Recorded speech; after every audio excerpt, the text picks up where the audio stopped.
एक खरी गोष्ट सांगू. माहेरी जर आपण चुकून कधी उदास झाल्यासारखं वाटलं आणि बसलो तरी आपल्याला लगेच घरातले विचारतात, काय झालं, काय झालं, काय झालं, सांग सांग. आई वडील भाऊ बहीण कोणी असतील तर ते. आणि हीच गोष्ट जर सासरी घडत असेल, जर आपण नाराज असतो तर लगेच आपल्याला म्हणत नाही कोणी, काय झालं बाबा, काय विषय आहे आम्हाला सांग, आमच्यासोबत शेअर कर, बोल, काहीतरी बोल. सासरचे सासरच्यांना एक लेबल लावायची सवय असते. लेबल लावलं झालं काम, आणि ते लावणारच असतात. ते सरळ बोलतात. कायम हिच्या तोंडावर 12 वाजलेले असतात, कायम फुगल्यासारखं तोंड केलेलं असतं, ही कधी आनंदी नसती, असं बोलून मोकळे झालेले असतात ते सासरचे असतात. म्हणून माहेर आणि सासर यामध्ये जमीन आसमानचा फरक आहे म्हणतात ना.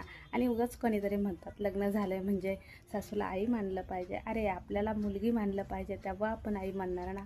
ते आपल्याला मुलगी कधीच मानत नाहीत, आणि आपण कसं काय करणार ना.